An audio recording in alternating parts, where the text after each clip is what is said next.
Halo teman-teman, kembali lagi bersama Arsenia. Materi yang akan kita pelajari adalah ion kompleks dan senyawa kompleks. Yang pertama adalah ion kompleks, dicontohkan NiCl4 pangkat 2-. Ni merupakan atom pusat atau disingkat Ap, Cl adalah ligan atau yang dimaksud adalah cabangnya, sedangkan 4 bilangan koordinasi dan 2- itu adalah muatan ion kompleks. Urutan penamaan ion kompleks, yang pertama ion, kemudian spasi, kemudian jumlah ligan. Jumlah ligan itu misalnya di, tri, tetra, penta, heksa. Dilanjutkan dengan nama ligan, ada di tabel. Kemudian nama atom pusat. Dan yang terakhir adalah bilox atom pusat. Sekali lagi, AP itu maksudnya atom pusat, kemudian BK itu bilangan koordinasi atau di sini adalah jumlah ligan. Di sini kita langsung membandingkan nama kation kompleks dengan anion kompleks.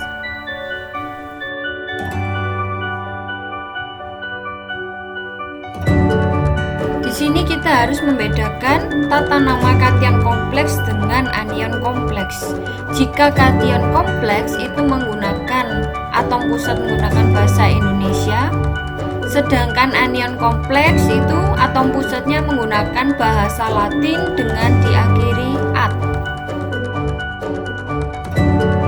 Cara kerja yang pertama yaitu melihat dulu ligannya. Di sini seperti NH3, H2O, itu harus tahu dulu dia ada muatan atau tidak. Ternyata tidak ada muatan, maka biloxnya adalah 0. Sedangkan Cl itu kan Cl-. SO4 kan selalu 2-. Maka langsung kita kerjakan. NH3 karena 0 dikalikan 4 juga 0. 0 ditambah berapa supaya jadi 2+, akhirnya plus 2 Cu-nya. Maka namanya ion tetraamin karena jumlah ligannya 4. Kemudian karena plus berarti menggunakan bahasa Indonesia yaitu tembaga 2 karena Cu bermuatan plus 2. Sedangkan Cn itu -1 karena 6 dikalikan 6 sehingga Fe nya adalah plus 3. Maka ion heksasiano karena tadi negatif maka menggunakan ferat berakhiran -at. Ferat 3. Contoh berikutnya tetap ada kation kompleks dan anion kompleks. Di sini dicontohkan ligan itu tidak hanya 1, tapi bisa 2, bisa 3.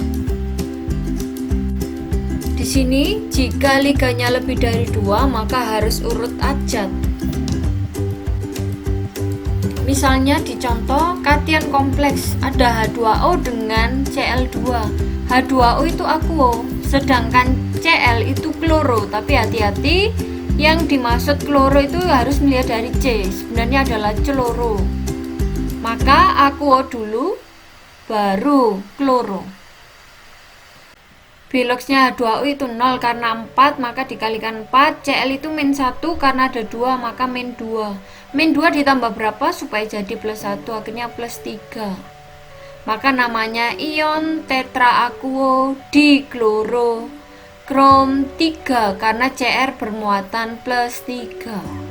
Cara yang sama itu berlaku untuk anion kompleks. Ingat, jika muatan ion kompleksnya negatif maka menggunakan akhiran -at.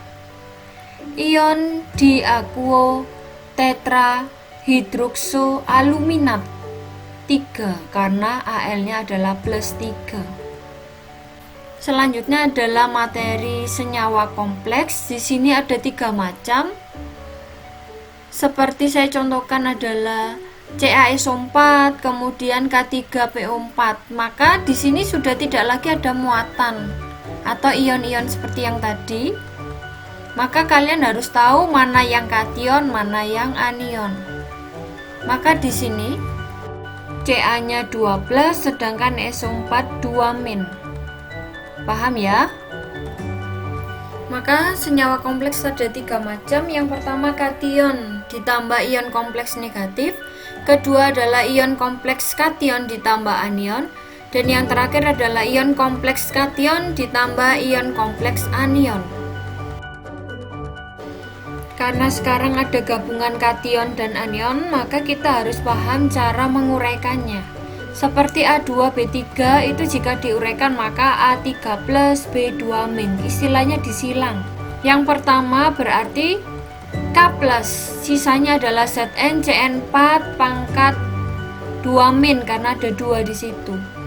Koefisien 2 itu tidak perlu dilihat karena logam itu tidak mungkin, contohnya di kalium tidak mungkin. Kalium tetrasiano singkat 2. Sedangkan yang kedua itu jika diuraikan maka Cl kan pasti min 1, maka karena ada 2 maka ion kompleksnya bermuatan 2 plus.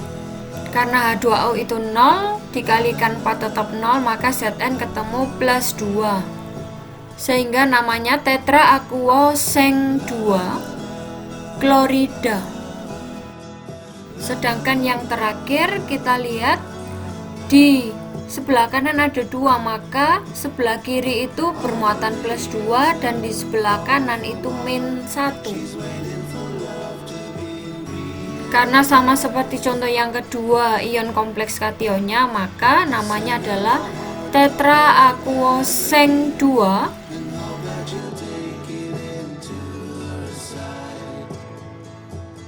sedangkan yang ion kompleks anionnya namanya adalah disianoargentat 1.